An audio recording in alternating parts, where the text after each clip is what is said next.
Please listen carefully.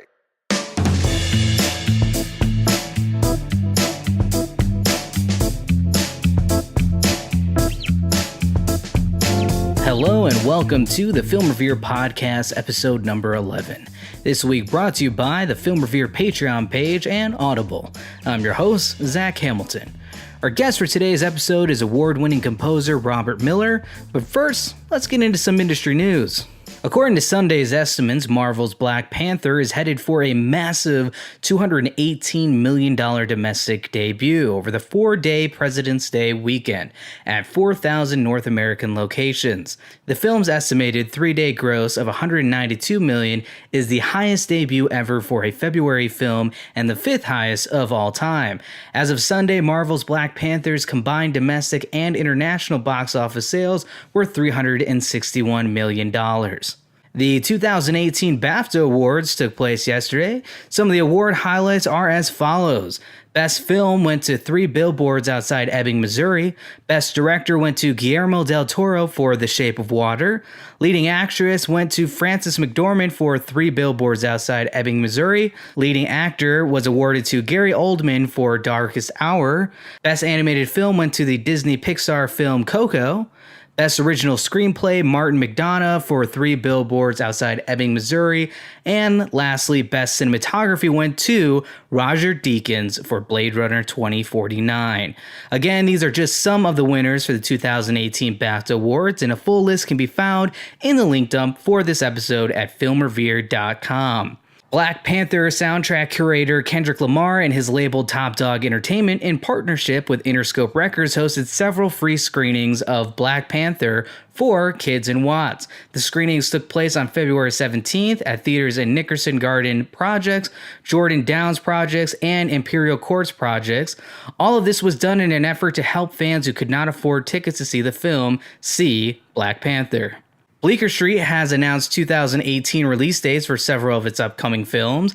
On Chesil Beach will be released on May 18th, Papillion starring Charlie Hunnam will be released on August 24th, and Colette will be released September 21st. Moving forward, not only is there a proper feature film adaptation of Laser Unicorn's crowd-funded short film Kung Fury in the works, it appears Arnold Schwarzenegger and Michael Fassbender are attached to the project. The original director of Kung Fury, David Sandberg, will be returning to direct the feature-length version of the film, and 2017's It producers David Katzenberg, Seth Grahame-Smith, and Aaron Schmidt will be producing the film as well.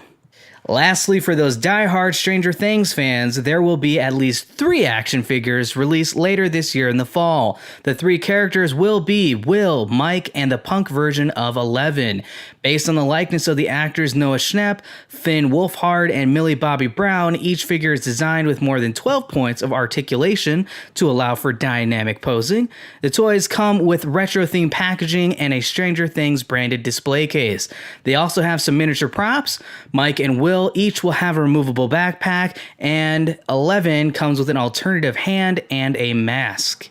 Now on to the trailer drops. The following films or television shows released trailers this past week and are available to see now. The Karate Kid spin-off series Cobra Kai, Ready Player One, Incredibles 2, Uncle Drew, and rounding out the list, Rampage. As always, links to all trailers mentioned can be found in the episode description at filmrevere.com. Coming up next, I have an interview with award-winning composer Robert Miller. Robert has been involved in film, television, and the concert hall for over 25 years. His most recent work includes the 30 for 30 series for ESPN, the documentary short Knife Skills, and Eugene Jarecki's imaginative documentary The King. Robert also has another documentary that will debut on HBO this year titled Atomic Homefront.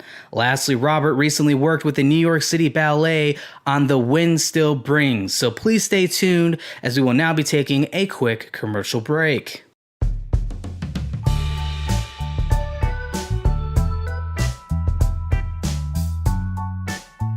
This week's episode is brought to you by us, the Film Revere Podcast. Are you a fan of the show? Do you want to be involved in the start of a community of film fans? If so, check out our all-new Film Revere Podcast Patreon page at patreon.com/filmrevered. Here you will find behind the scenes posts about the show, receive early access to guest announcements and episodes. You can also choose a reward which will have me feature your name in a shout out at the end of one episode a month. There are so many more rewards to choose from, so please be sure to check out our page at patreon.com/filmrevered. Once again, that's patreon.com/filmrevered. For people on the go, there's Audible.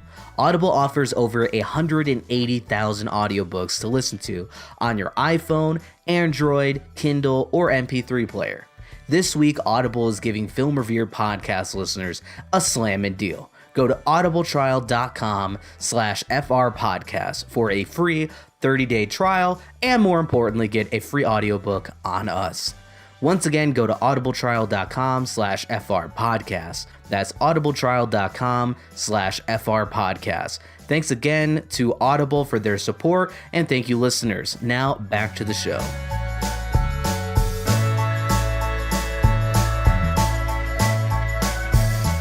Well, welcome so much to the Film Revere podcast, Robert. Thanks so much for taking time out of your day to join me here. My pleasure. Happy to be here. So I would love to start by asking what it was about the film and television industry that made you decide to pursue a musical career within that industry. In my travels in my youth, Aaron Copland was my principal mentor. He's a very famous American composer that many of your audience will certainly be familiar with. Copland had he had mentioned to me that the future for guys like me was going to be heavily in production. He was really adamant about that. And here's this 80-year-old guy in like 1982 or so giving me some advice about the film industry, which I found very interesting, but I wasn't immediately receptive, not because I didn't love film, but because of my dedications to my musicianship and my dedication to the concert hall.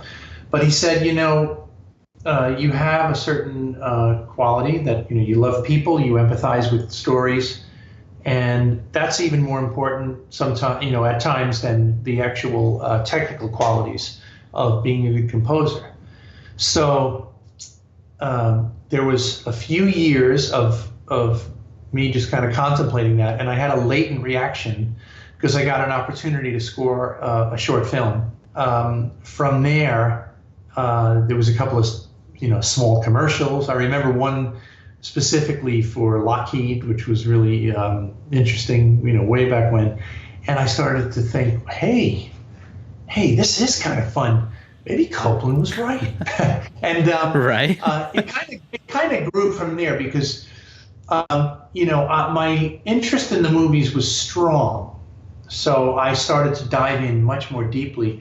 I started to become much more interested in some of the masters of film scoring that I felt that not only was I responding to on my own, but that Copland had mentioned to me. He said, the colleagues that I have, friends of mine like Bernard Herrmann, Elmer Bernstein, people like that. He's told me, he said they're every bit as talented and maybe even more so than my colleagues in the concert hall. I really give this some thought. So for me, it was a bit of a progression from there until I started to get so engaged and love it so much that I found myself just passionately not only engaged but very dedicated to becoming a film composer. So I love that I came, not from just obsessing over every film score from when I was 5 years old. I think that gave me a perspective that perhaps you know how that can be, where you can have a once removed perspective that can be sometimes quite advantageous. And I think in my case, that's at least that's how it's happened for me. And I guess listeners have to decide whether or not that was to my advantage. Oh, I think it definitely was. I think that's a given. So, and speaking about, being incredibly passionate about film scoring, obviously, I mean, you've now worked in the industry for going on 25 years. Your resume, of course, is quite astounding. One of my questions I have for you, I guess, would be, what were some of the challenges that you had to overcome early on in your career?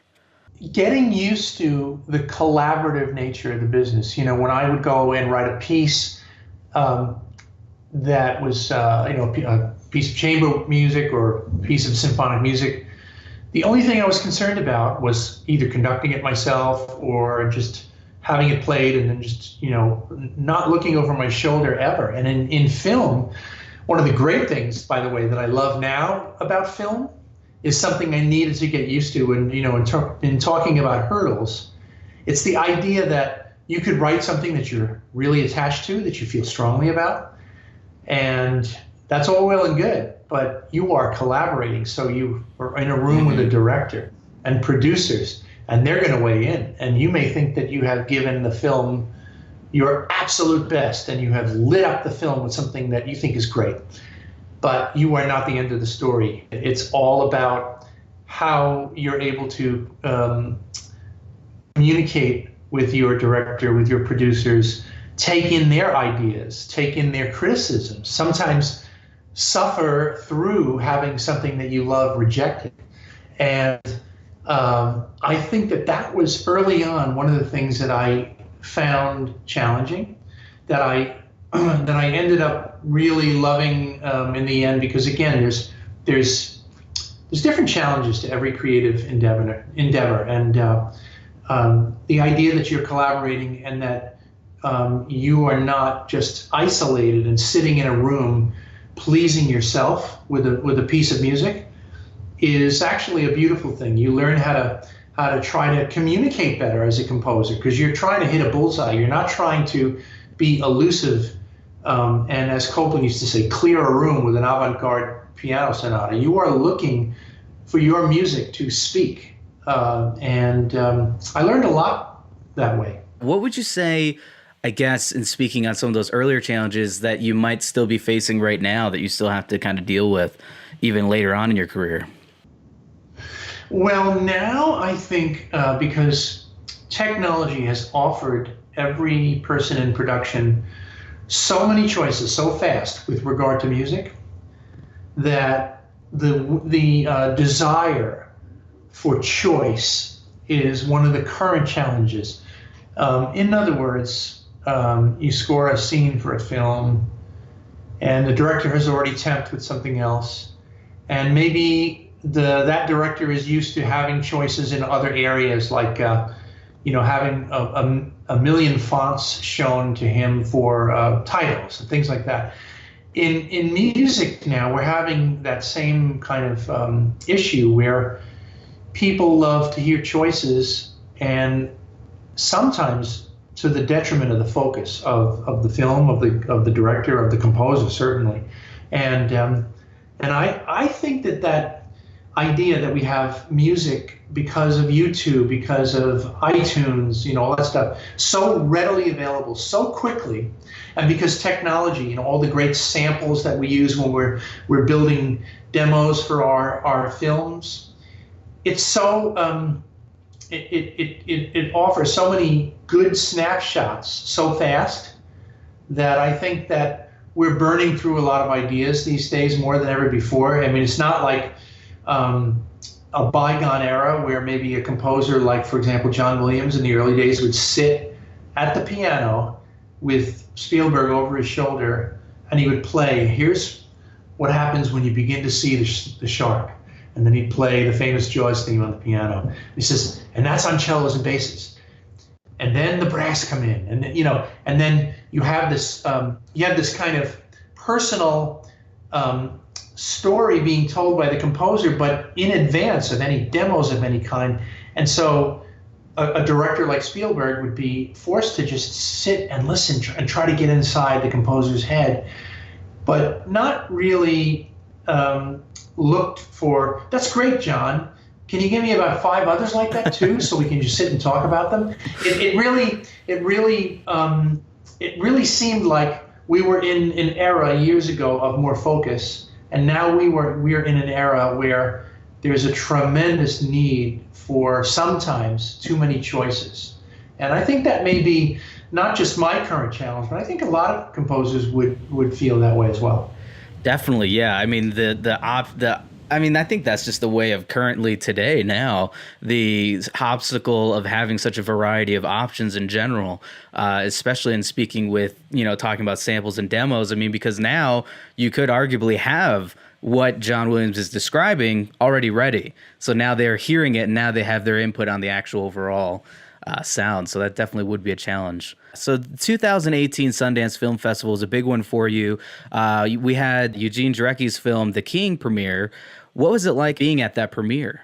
It was very exciting. It was at the Mark Theater, which is the big newer venue because they knew that they were going to sell a lot of tickets. Not only because Eugene is well known at Sundance and well loved at Sundance through the years, and I've kind of been on that ride with Eugene from the start, but Steven Soderbergh's the exec producer of The King, so he's also somebody that was, his career was kind of born and nurtured at Sundance. So it was a very big deal, and the idea of a special events premiere was created just for The King, just for them to be able to show Eugene's film, because they have such an intimate relationship with him and with Steven. So it was quite exciting because there was none of the pressure that is usually on a film that's premiering at Sundance to compete and potentially look for a prize at the end of it. It was just about celebrating this new piece that has already been sold and just sharing it with Eugene's very loyal Sundance audience. So I had a great time. It was nice to spend a little time with Steven Soderbergh. I mean, with Eugene, we're very, very close because we have been close collaborators for many years. In fact, in post, I'm probably the longest single post collaborator that Eugene has. Wow. Simon Barker is also one of the longest collaborators. But I think that I'm probably officially the one that's been there the longest with him. So we have a great time together, but it was nice to spend some time with Steven, and Ethan Hawke is also one of the producers. So he came out too, and he's, boy, what a barrel of energy. He's a very interesting guy. I mean, he's so smart, and he was funny, and he added a little zest to the mix of the people that were there. Oh, I love it. Now, the film chronicles a musical road trip taken in Elvis Presley's 1963 Rolls-Royce and explores how Elvis lost his authenticity and became a king, while his country lost her democracy and became an empire. What would you say were some of the hurdles that you had to overcome in finishing this project, if any? Yeah, with Eugene and I, we have a shortcut for working together. We're just so familiar with each other, but every film that we do has hurdles just based on the mission of that particular film. Now, with The King, it's the first time that I worked with Eugene where I didn't have like all of the screen time, with the exception of maybe one or two little licenses. So I dominated musically all the other films. I carried the entire story by myself. Mm-hmm. I've always been Eugene's kind of like his thesis oversoul. I would always be there to be his shadow philosophically as a composer. Yeah. Interjecting my own thoughts into the film or crystallizing his thoughts, I guess, is probably what I'm doing more. So here we have this film that has a ton of source music, coming from Elvis. Elvis's contemporaries, other blues artists of sorts. I mean, there's music all over this film. Oh yeah. And including, by the way, I did some recreations as well. I recreated Strauss, the famous 2001 theme, for a moment of the film. I recreated a vintage rock and roll record called Rockin' 88. I did a few things like that, but the idea in this film was to suddenly quiet down and become almost a Zen-like focus for, musically, for Eugene's points to become clear. So the score appears just when you've taken in all this information, sometimes at fast pace and very loud, with all the songs, and then suddenly, like a sucking sound, it's quiet, and the score has a kind of a pensiveness and thoughtfulness and wistfulness and stillness that most of my other scores for Eugene does not have. And interesting.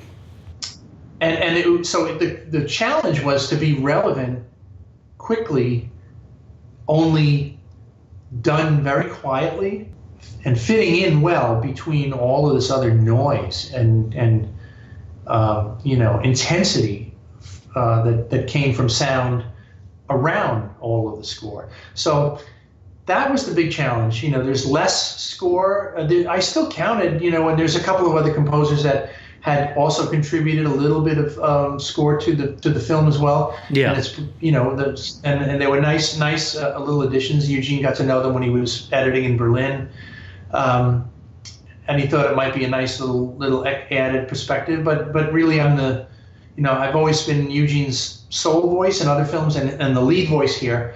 And I still counted 20 some odd cues, but it just feels like they're just so quiet.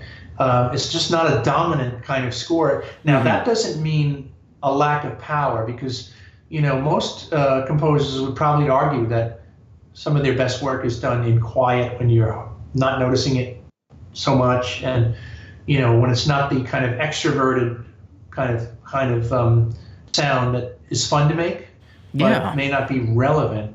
And you have to be able to be smart and be relevant and be effective. And I think in a way that was harder than when I had free reign of Eugene's other films. What would you say you enjoyed most about scoring The King outside of the challenges?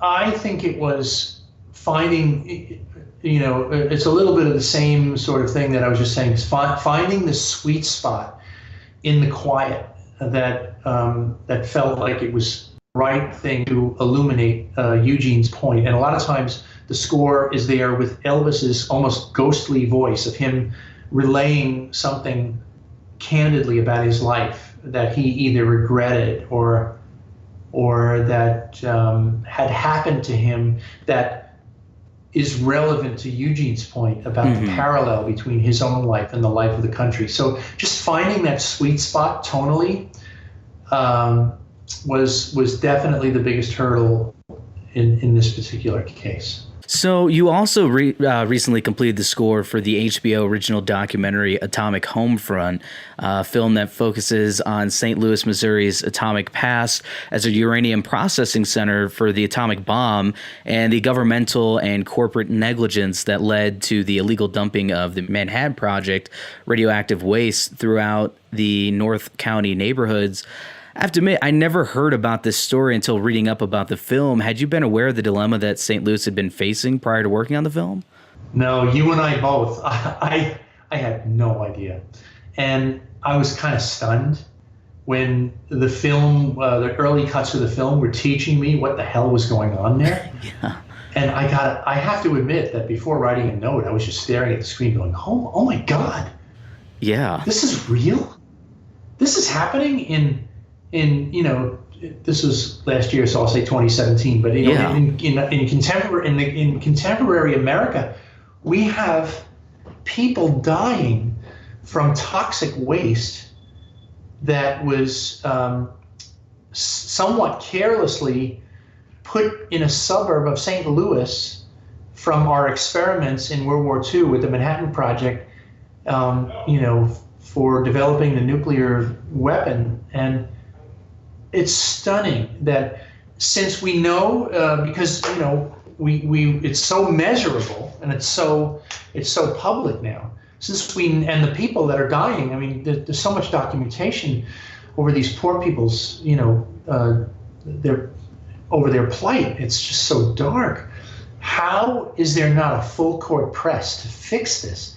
It's just, I gotta say, I was stunned. So it's one of those moments where you get involved because you love your film work, but you're doing something that you know is going to have a direct, immediate impact on people's lives if the film is effective and it moves viewers, other people, maybe other politicians, or whoever, to do something about this. I mean, there was one woman in the film that didn't make it to even see the premiere. She died several weeks after the film was mixed, and it's like, how sad is that?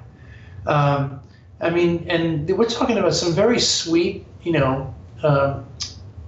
very inspired, full of life people and their kids and their dogs, just like any of us. So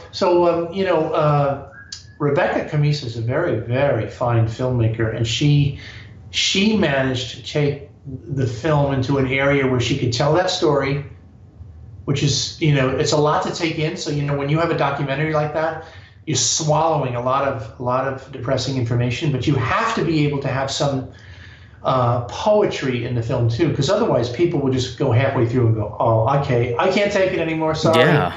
I've got to turn this off. So Rebecca really knew how to dance that dance, and say what she needed to say in a beautiful filmic way, and boy, it was very satisfying to see the end result. Mm-hmm. I gotta imagine it had to have been hard scoring the film when you're seeing all these stories. And again, this isn't fiction. It seems like it should be because it's just so over the top. But I mean, I had to have been incredibly difficult to do the score for this film. Oh, it was, because you're trying to do something which, as a technician, you're as a professional film composer, you're trying to accomplish while you're looking at something which is very hard to disassociate emotional reactions to. Now, of course, you might ask, and I would hope anyone would ask, why would you disassociate? And the truth is, I didn't. But you have to disassociate enough to not, bleed and gush all over the film, all of your powerful reactions. You have to be able to still be delicate with the subject and find a way in to create curiosity, seriousness, all the things that are involved in documentary film scoring in a way that allows the film's message to come across the best way it can. Yeah, and I guess the light at the end of that tunnel would be that hopefully if you and the other crew, the cast and the crew for this film, do a good enough job that it will help tell this story to a larger audience, because again, this is a story that really needs to be out there. Obviously now it is. So I guess that could be a driving motivator as well, even in those darker moments when you're faced with these stories that, hopefully in me doing my job, I can help tell this story so that everyone else can be aware of the situation that St. Louis is facing. Yeah, that's exactly how I felt. I know that that Rebecca felt that way. Madeline, the editor, felt that way. We all had that same reaction. And come, I believe, this February 12th, next week, we get our chance to see how people react and whether our efforts are going to make a difference. And I'm knocking on some wood right now. I certainly hope that our efforts do make a difference. I definitely think it will. So staying in the same vein of documentary films that you've been involved with, so something else I'd love to touch on is your work with ESPN's 30 for 30 documentary series. So far, you've been involved in over 7 projects with the series. What was it about 30 for 30 that drew you in? Oh my God, big subject I love to talk about. And by the way, just so you know, because there's one other director I worked on a ESPN 30 for 30 film for, and also a short, which was still a 30 for 30 under the 30 for 30 banner, but I've done 13 today. Wow. Okay. And I'm like so psyched. I have a tremendous love of doing these films. I have a great relationship with ESPN and the executive producer and vice president of ESPN, John Dahl. And most of my films, you may have seen in the credits, most of them are John Hawk, either as director or as the executive producer. Jim Potteris is a director that I've done a couple of those with as well, and he works kind of under the Hawk Films banner. But when I did my first one, it was for the Louis Tiant film that was just, the Farrelly brothers were the producers. The Lost Son of Havana is the name of the film. And at first I thought, I wonder if these films are going to be good. I wonder if it's going to be fun. I mean, they're sports films. Are they still going to have like the kind of, the dramatic beauty that I'm used to with my other feature film directors? But oh my gosh, did I quickly just find out all about John Hawk's incredible inspiration and sensitivity and his way of telling a story. And by the way, these sports stories, even if you're not a sports fan, it's really about human achievement, at times human failure, and how people cope with changes in their lives and disappointment, and the just lots of emotional drama. It's not really, in the end, about sports. It's sports figures living their lives and experiencing their sports experiences, which are quite dramatic. So I honestly loved it from the very beginning. So from Lost Son of Havana on forward, I cherish the moment when John Hawk or John Dahl calls me and says, "Hey, Robert, we got a new one that we want you to come on board on." And I'm like, just psyched. I'm giving myself a high five in the studio. And by the way, I just got that call today, by the way. Oh, really? Some stuff for the 150th anniversary of college football coming up this coming year. So during the course of this year, there's going to be several films I'm going to be involved in that will premiere next year. That is terrific. And I'm very excited. Yeah, I'm totally psyched. So my last 30 for 30, my most recent one, I should say, is The Best of Enemies, which is a 5-hour extravaganza. The Celtics-Lakers rivalry, which is storied and was really fun to do. And I have to tell you, I want to share this with everybody. This was the most difficult in one respect. The production was assembled very late in the game, and it's a 5-hour production. I had a month. Oh my gosh. To produce 5 hours, because these things are nearly through composed. There's very little moments of silence. I had to get up every day and sit down at like 6:30 or 7 o'clock in the morning, which is when I get into my studio. I'm an early riser, and say, today I have to score this 15-minute segment of film today. And then I have to go home, get some sleep, and get up and do the same thing again, and do it for weeks on end. It was a real challenge. And I set myself up with a kind of a thematic plan beforehand, and I was armed with a lot of bullets going in, but I knew I was going to have to just, work at a pace that I've never worked at before. And I like to work fast. I pride myself on that. But that was something. And through the years, and I don't mean to focus just on that, but because you're broadly asking me about those 30 for 30 films, I just adore them.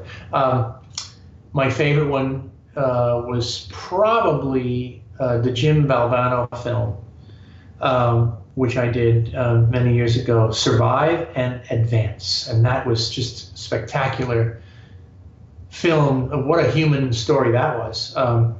But they're all great for their own reasons. They have their own journey to them. And the story continues for me because of the 150th anniversary of college football coming up next year. So I guess a question I'd love to know then, or the answer to, would be, when you initially started working with ESPN, did you have any idea that this collaboration would last as long as it has? Absolutely not. I thought I was kind of coming in to do a one-off for John, and I happened to know one of the editors, and I thought, this is going to be cool. It's a good gig. I mean, I'm a big baseball fan, so Louis Tiant, that's cool. But the first week of getting involved and just feeling John's passion and his humanity. He's a very sensitive guy. He's also somebody that, among all directors that I work with, he has some of the greatest free giving trust of any director I work with. He just knows that you know what you're doing, and he lets you just have at it. And his notes are sparing. And I had one or two notes in the 5-hour film Best of Enemies. But oh my gosh. Early on, I noticed that his trust is so strong. If he thinks you're up to the task, he lets you go. And I loved it so much that I was just like, John, I hope we do this again. And sure enough, the call came quickly. We did it again very fast, and then again, and then again. And this is a variety of great outside producers that have come in on this. Kelly Ripa was on one film, and the Farrelly brothers, and then Cyril just all in house with his incredible staff at Hawk Films. So it's been a tremendous thing for me to work with John and with his team, and with Jim Potteritz and Phil Armando, the producer. Alex Evans is his producer as well, and kind of somebody who oversees broadly the entire production. It's really great. Yeah, I mean, it's got to be such a wonderful connection to have with a director that they actually trust you. I mean, in so many cases, I'm sure in a lot of your projects, you had touched on that before. Everyone has a say. They all have a note they want to give on the overall score itself. And so it's got to be so refreshing, as you said, to just have two notes, to have such sparing notes, and to have a director that fully trusts your ability as a composer to just do the job because he knows you'll do a great job. Yeah. Oh, it's incredible.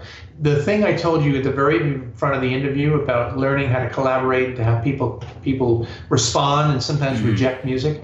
If John Hawk was the very first director I ever encountered, I wouldn't have known how to deal with the collaborative back and forth as well, because John, was so I wouldn't have known that things could be rejected, because John. He loves for you to, fashion your vision and to make it happen on film. And if he really thinks you haven't connected with the film on something, he certainly, like any other good collaborator, good director, will let you know. But I've had so few moments like that over the course of 13 films that I barely can remember any of them. Yeah, well, and I mean, I've had several composers on the show. I've had Ann Nickerson and Ariel Marks on the show in the past, and in speaking with them, it just really became obvious to me that it is pretty rare. Like, I feel like John has a rare ability here as a director to not only, you have to find the talent also, and again, obviously you are an incredibly talented composer, so in finding you, he can trust you, but it's kind of a rare ability to be able to just let go to a certain degree and let someone actually have their way on a film that's close to them. So that's pretty awesome. Yeah. I just knocked on some more wood because of that, because I do feel lucky, and I have that with a lot of my directors. The Tom Lennon from Night Scales too. Like it's a different vibe from John, but equally as spirited, and I feel pretty blessed. Yeah, Night Skills was actually an interesting film. The actual premise of it was a documentary that documented the launch of a restaurant whose staff and were men and women that were just out of prison. What was it like working on a project like that? Kind of piggybacking off your comment there. Yeah. Incredibly soul satisfying for me, because Tom Lennon, first of all, is a real life force. I mean, this guy is so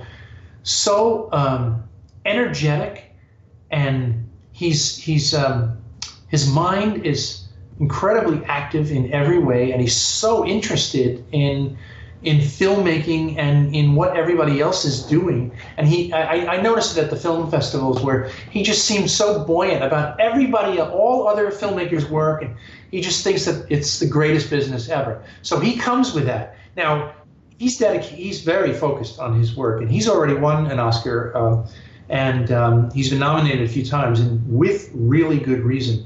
The guy is a tremendous talent. So he perceives opportunities very fast, and I think that he has described many times where he sat down with the manager, Brandon, from from the restaurant that he ended up, bringing to life in Knife Skills. And he knew by what Brandon was telling him about this restaurant that an opportunity was about to arise. He said, he tells me, he says, "Oh, I knew right then, there's a film there."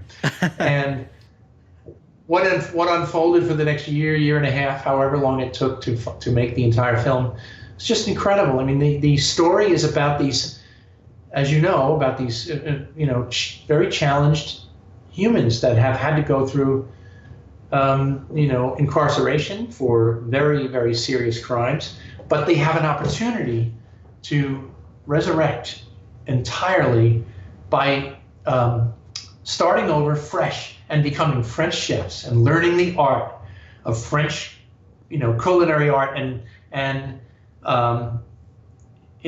becoming part of the opening of this French restaurant, Edwin's, in Cleveland.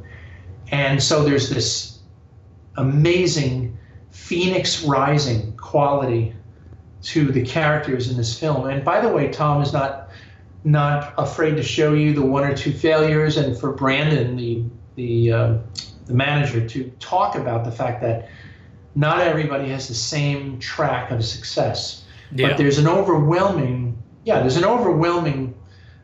success rate for these folks that just have completely been reborn spiritually and emotionally. And so the story has got this great, happy sort of end result. Sometimes films that are about, dark challenges are meant to just drop you on your ass and leave you there so that you can ponder what kind of serious situation that particular person is in, and perhaps move you to act in some way, if it's that kind of film. This film still, I feel, motivated. In fact, I am so excited to go. I want to go to this restaurant. I told a friend of mine from Cleveland, I said, I'm coming soon, and the very first thing we're going to do is we're going to go to Edwin's, because I have got to go to this restaurant for myself and just sit in it after scoring this film. But I was very inspired to try to create a very colorful score that shows three things: the kind of the progress, the energetic progress of the restaurant coming together and being born, which is very active. The more wistful kind of yearnings of the reflective thoughts of the characters. That was another aspect of the film score. And the third was to just provide some unusual color that connects to the idea of being a French chef. Like there's a big, there's a grand waltz that I had written in one scene. There's also an orchestral variation on the very eclectic opening to this film that is about their ability to get ready, during their last 5 days of becoming French chefs and getting the restaurant ready, which is a symphonic variation. So I'm connecting to the color of high art and cuisine and all that we think is connected to French, higher art, but nonetheless using the eclectic theme from my opening. And then there's a variation on a Bach theme. So there's this other kind of color that is meant to connect to the overarching culture of French culinary art at a high level. So it was a very, very cool project. I'm so excited for Tom that he was nominated, and for all of us. You don't know what's going to happen at the Oscars. And that's almost not the point. The nomination really is almost more joyful, because only one film can take the Oscar away, and every film that gets to that level deserves to win. So there's a happy, sad quality to Oscar night in that way. Whereas the nomination is just celebrating these 5 films that cut through hundreds of films to get to where they're getting. And I just think the world of Tom and Knife Skills. And there's another person that I so sincerely hope I work with again. Definitely. I just love your enthusiasm about film in general. I mean, you can really tell that this is definitely what you were meant to do. So yeah, I mean, this is where Copeland was right. He said, you just love these everyday stories that get brought to life on the big screen. You will find a way, because that's the thing, is that empathy is really the way in to finding the notes that are right for a film. I certainly come in staring at that screen going, wow, how great, or how moving, or how funny, and then bingo, I'm off. So outside of film, you'd actually recently worked with the New York City Ballet on The Wind Still Brings. What can you tell listeners about your involvement with that project? Yeah. Well, and on a very different type of feeling for me, because the concert hall, we are circling back to the very first moments of this conversation. Yeah. That's where I started. That was my dedication. And the ballet, although it's a collaborative art because it's about dance, is deeply connected to concert life. It's much more connected to concert life than film work, because especially New York City Ballet likes to celebrate a lot of symphonic masterpieces that are not necessarily ballet scores, that become ballet scores because of the desire of the choreographer and of the company to bring something to life. So here I am as a quote unquote symphonist, somebody who comes in with an orchestral background that loves to write orchestral pieces, and my good friend Andrew Litton, who's the incredible new music director of New York City Ballet, who said to me, Robert, this has got your name on it. We have a choreographer named Troy Schumacher, who's a principal soloist in the company, but he's also a choreographer within the company.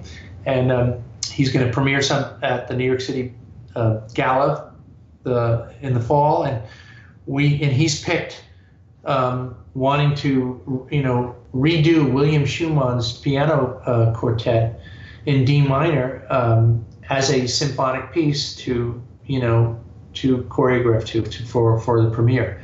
And so it meant completely reinventing this piece. And first he had to really kind of get inside William Walton's original piece, which is for piano and string trio, and then figure out how to completely reinvent it. And it's much the same. I don't know how much classical music you're intimately familiar with, but if and a lot of your listeners may know this, that, for example, Revered orchestrated Mussorgsky. And so you have a composer delighting in the fact that he's going to take a piece by another composer, not even a French composer, and filter it through his brain and orchestrate it the way he sees it. And so there's a lot of moments like that in the symphonic literature, and I've just added a small piece to that by creating an orchestral version of this early William Walton piece, and it was great. I had to use all my musical powers because it was a very difficult piece to bring to life. And I just saw they brought it back for the winter season, and I just saw the last performance of it. It'll be put to bed now for a while, but I saw the performance Sunday before the Super Bowl, and just was reliving my happiness with having done it. And I definitely will want to do more. I used to talk to Copeland about how, he loved the ballet too, and he had several great successful ballets through the years. Among them, Appalachian Spring, one of the great American ballets and great American symphonic works as a result. So, oh yeah, baby, that was a great experience for me. Gosh, it's so wonderful, and it's so great that you're actually able to see it as well. So, looking back on your career as a composer, did you ever imagine that this career of yours would be so successful and exciting as it's been? I think that anybody who loves music, that wants to write music for a living, and you're young, you like anyone else that has high aspirations, you're dreaming. And in those dreams, you are hoping with all of your heart and soul that those dreams can actually come true. But so many things have to happen. Life intervenes, and sometimes you fall upon some hard luck and mistime certain things. Sometimes you don't make the right decisions for places that you really feel you need to take your career, or people that you think that you need to meet. I mean, all those things that are instincts that are extra musical. They are just things that happen when you're trying to build a career. You can really kind of suck at that while being a really talented person. So those dreams that you have can get derailed for any number of reasons. So I hoped, like any of us, to be successful, but I couldn't have imagined some of the things that have happened to me thus far. And that track is I'm still rising. I'm still kind of evolving as a composer. My career is evolving, so there's still so much more to experience. And I don't know. I'm still dreaming, and I don't know what these next 10 years are going to bring. But you just always hope that you do good work, that the work gets recognized, that it leads to other good things. But the only thing you really can control is doing good work when the opportunity arises. And that's the one thing that I've always tried to do. I have a very strong kind of blue collar Bronx, work ethic. And that's the only part that I can really control. Yeah. If you had the chance, and keeping this retrospective look here going, if you had the chance, is there anything else that you would have done differently in your career? There was a time, I'm not sure I still feel this way, but I'll tell you, honestly, I'm a New Yorker. A lot of people said, hey, listen, move to California. What the hell are you doing here? You want to work on the biggest films that are out there? Be more geographically close to the action and to all those people that maybe you can socialize with more and whatever. And that, there's wisdom to all of that stuff. But I love the fact that I've had a lot of inspiration growing up in the East, and I still draw on all the collisions of humanity that happen here in New York. So it's a kind of an almost regret about that move to LA, because it was expressed to me on so many occasions. But now, see, here's the thing. Now, the geography is going away a little bit. I mean, I go out there quite a bit. I feel that this year I'm going to have a lot of opportunities on bigger projects. And in a moment's notice, I just go back and forth. We also have the ability, look at you and I having this conversation, right? Technology has changed the geography as well. And I think that that ability to come back and forth, but draw on the things that feed me the most as a composer in the East is a good thing. But that in terms of regrets, I really don't have many, because I don't believe in regretting too many things. If you're trying your hardest all the time, if you don't try your hardest, that's a regret to have. Oh, yeah. I don't feel that way. I never feel that way. I'm always trying my hardest. But that idea of deciding to move out west or not move out west is really the only thing that comes to mind as something that was debated for a long time.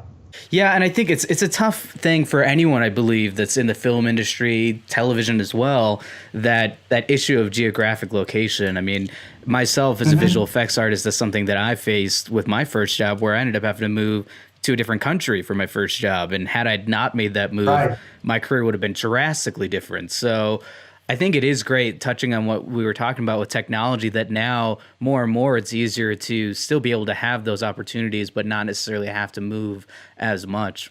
more and more composers are saying, hey, I really want to have that estate upstate in the countryside in New York or in Vermont or I want to come back and forth from Oregon or like that's happening more and more with people now, and so you don't have to be kind of right there in everybody's face all the time. I think that as long as you do your best to make yourself available for whatever you need to do, if you're that flexible, that's important. That's the most important thing. To close the interview, I would love to know, is there any upcoming projects for this year that you would love to tell the listeners about? I'm working on The Bit Player. It's the follow-up to Mark Levinson's last film, Particle Fever, which was a great documentary where Walter Murch, the legendary Walter Murch, was involved in, which was a great project. But now Mark, without Walter, is doing his next film, which is about, and I hope your whole audience can go and get this book and read about this guy, because I didn't know about him either, Claude Shannon. Claude Shannon, I'm sure you're saying to yourself, I don't know who he is, but I didn't. Claude Shannon is maybe the most important single scientist and inventor of our time. He is unequivocally the father of the information age. Starting in 1948, when he wrote a paper that was his ability to talk about data collection as a sequence of zeros and ones in numbers. He was the one that got every single person interested in harnessing data for what we eventually would have on the internet, and everything everything about our phones, about the internet, about this conversation through Skype, everything falls back to Claude Shannon's incredible discoveries and theories in a what now seems to be an era that we didn't even think had that kind of reasoning and thought attached quite yet. But Claude Shannon is the man. He is the guy for our time. And this film, The Bit Player, is about Claude Shannon, and it's a really, really good film. I hope everybody watches it. And upcoming, there's I mentioned ESPN is coming up. I have a series that I'm going to do called Vanished, which is a dramatic series. It's still in the pre-production phase, but my good friend Reinhard Denke, that's Denke, who's written a bunch of things, he's the writer on this. It's a great drama, 8-part series that's based on something true. That's coming up. And in the short term, if you're having a fun time watching the Olympics, watch out for a Coke spot, which is called Mural, but you'll know it by a bunch of graffiti characters that are on a wall in a city that spark to life and slink around buildings or roll off a building, because one of them is like a paper mache kind of graffiti character, and they wind up conspiring. They all go all through the city, and they fly high into the sky to a water tower, and they end up, because they were fawning after the Coke bottles that they saw all the humans drinking, and they end up with their own Coke bottles sitting up by a water tower high in the sky in the city. And it's just a really fun spot to watch, and that'll be running a lot on the Olympics. Oh my gosh, I love it, Robert. You just got so many things going on all the time. I'm blessed to be busy, but I never take 1 second of it for granted, because like I was saying before, life can intervene and it could all just somehow disappear. But luckily and happily, I say, I'm having a great time, and there's a lot to do. That is terrific. Well, thank you so much, Robert, for taking time out of your day at the studio here and joining me on the podcast. I had a great time with you. I love talking about the work. You had great questions. I had a lot of fun answering them. And I hope that anybody who listens to this has fun as well. Well, that's the end of episode 11 of the Film Revere podcast. Be sure to show your support for the FR podcast by leaving a review on iTunes, Google Play Music, or wherever you happen to listen to the show. Another great way to show your support is by becoming a Film Revered Patreon at patreon.com/filmrevered. Also be sure to get your free audiobook and 30-day trial from Audible by going to audibletrial.com/frpodcast. Lastly, next week, I will be joined by the incredibly talented and always funny actor Cress Williams, who is known more recently for his role as Black Lightning on CW.